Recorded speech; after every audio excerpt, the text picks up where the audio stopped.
Hi everyone, welcome to Mapping Your Career Vision workshop. I'm Sasha Robinson from the Flight Deck Group, and I'm really excited to be presenting this to you today for the Women in Aviation Australian chapter. So the idea is it's to be used in conjunction with our worksheet. So if you haven't downloaded and printed that, press the pause button and do that because it's really important that we can work through together. Now, I'm going to be walking you through some really simple steps to help you map out a career path vision specific to you, and that should help at least get you started in the motion towards pursuing a meaningful and rewarding career. Okay, everyone's ready? Let's get started. Defining what you want. Discovering what matters to you really is a key part of career success and satisfaction. What's important to you personally and professionally. So if you can list below your top values, this will at least help you on an idea of that career vision that'll suit you specifically. So let's have a look at personally, some of the things that might be important to you. Have a look at your family setup. What suits your family home life? Do you need to only work 4 days a week, or maybe half days, or are you happy with a roster, or do you want 9 to 5? This can then define what type of a career will suit you. You might also have commuting maximum 30 minutes a day. If you're looking at your health and well-being, you might be somebody that, for your own health and well-being, that likes and needs to work outside.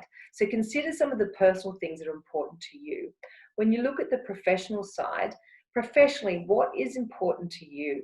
Are you somebody that loves innovation, is really excited by innovation, or is job satisfaction to you? Certainly working for people in the Defence Force or Border Force, I've always heard about how they loved protecting Australia, and that was one of the most satisfying and important things of their profession. Or you're looking at career growth or teaching. Do you love seeing students' success and being involved in the students' careers? So have a look at professionally what's important to you, and again, list those top values. Looking at past projects and the past jobs that you've done, write down and highlight the things that you really enjoyed, and what part of those projects and jobs sort of energized you. That gives you an idea of what you're going to really enjoy doing in the future. So have a look at, when I mean past projects, it's not just projects at work, but have a look at possible school projects you've been involved in, or university projects. Also have a look at things like extracurricular activities that you've been successful with, hobbies, even sport, volunteer work, or associations that you've been a part of. And write down and highlight those things that you've really truly enjoyed and loved about those projects and jobs.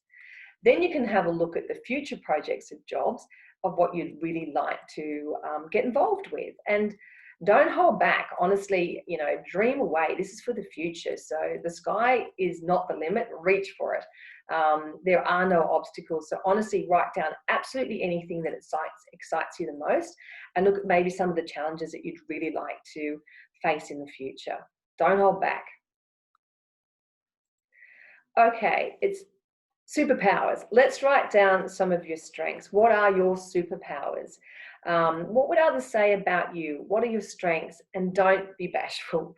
A good thing you might like to do is have a look online. There's a lot of free personality tests that you can take to get an idea of where your strengths are and what your personality type is. You can then match it with a variety of careers, and that might give you an idea to map out a future for you that's going to match the type of personality you are. And hence, it's a good idea to start with your strengths and see what you're good at, what you love, and therefore look at careers that sort of enable those strengths to shine. Okay, moving on. Current and transferable skills. I think you'd be surprised that you probably already have a large number of skills to offer that you might not even realize. Write down things such as courses that you have completed, certificates that you have been awarded over the years, and even your qualifications particularly. It's not just jobs, but maybe have a look at some of, again, your extracurricular activities, your hobbies, even sport. As I said, it might not be as obvious, but once you write it down, you might see that you actually have quite a lot of skills that are transferable. And have a look at the future. What are some of the skills that you'd like to experience and be qualified in the future? Maybe put down what you want to achieve for the next 12 to 18 months. If you currently have a job, have a look at the company and their current sort of support or training that they might be able to offer you now. Have a look at upskilling. So look at Cert 4, see if you can complete a Cert 4 in the 18 months, or maybe look at doing a computer software course, leadership course. There's a lot of like safety management courses available. A lot of this is online and available now.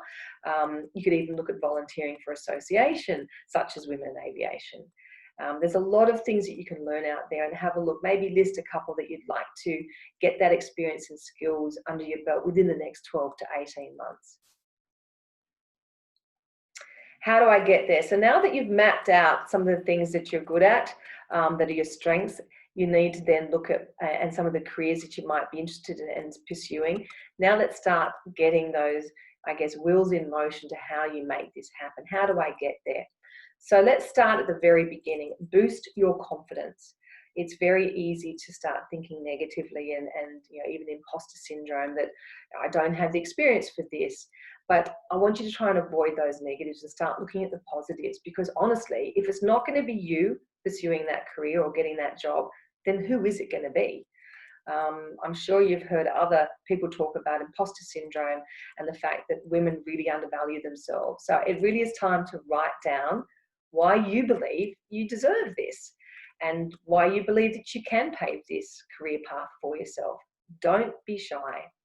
If you can't help yourself, but just keep writing, thinking of all these excuses of why you don't see yourself being able to do this, fine. Write down those excuses, why you think there's going to be roadblocks, but put up a solution. You're bound to find a solution for whatever the excuses are. You can always work around those and make it happen.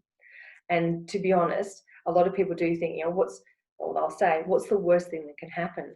I want you to swap that around a bit. Rather than what's the worst thing, think about what is the best thing that can happen. And you would have all heard it before, that if you don't try, you'll never know. Think of it like this: true failure is not trying. And remember, even if you do fail, at least it's taught you something. It's not everybody that's successful has been smooth sailing and been successful from the very beginning. They've had failures, but they've learned from it. It's taught them a lot. It teaches you resilience. It teaches you how to debrief yourself, to think critically, and to come up with solutions. Remember, one door closes, it's just an opportunity for another one to open for you. I've mentioned here mentors. A lot of people shy away from mentors, or they're not quite sure how to, approach a mentor. Why don't you just think of it as looking at who somebody in your connected group, or somebody that you know of, or somebody through a friend of a friend that inspires you, somebody that you admire for their choices or their work ethic or where they've got in their career, and contact them. Set a date to contact them, set a date to catch up, whether it be for coffee or a Zoom meeting. Trust me, they would love to hear your plans and would love to help you. Research. It really is time to get organized. I set aside time every week. I actually book it into my schedule, at least 15 minutes to half an hour each week. It's normally on a Monday morning, to do some research. And I'll swap it up a bit. I'll do podcasts, blogs, associations, and companies. There's a lot of great podcasts out there. It doesn't have to be in line with the industry that you're looking at. It can be on any topic. There's a great one that I use, which is How You Work. I love it. It's got great insights of how people that are successful work and how their week schedule looks like. There's a lot of blogs you can read online, and associations. And remember, with associations, you're not committed forever with association. Just join one for 1 year and just see what you get out of it. But I think you'd be surprised at the connections that you make. And the same with companies or LinkedIn. Just have a look at people in different companies and connect with them and just start a conversation. But research, it's so important to do some research, and there's so much out there to learn, and it'll really help with your career path vision. Setting goals and saying it out loud. Where do you see yourself, and what do you actually want to achieve within those given timelines? 3 months, 6 months, 12 months. Write it down, print it out, put it in prominent places so that you can see it and you're reminded of what you want to achieve. It will help you at least start ticking off things to achieve that. It's really important to start doing that and seeing yourself achieve some of those goals, and go for it. Write down crazy goals. You never know, you might achieve them. 10 tips for success. Okay, let's quickly go through these. No shortcuts exist. That's very true. Look, it's not going to be easy. It will take longer than expected, and there will be setbacks and challenges, but hard work and persistence will get you through. And that kind of leads into my next point, number 2. Steady progress is the key.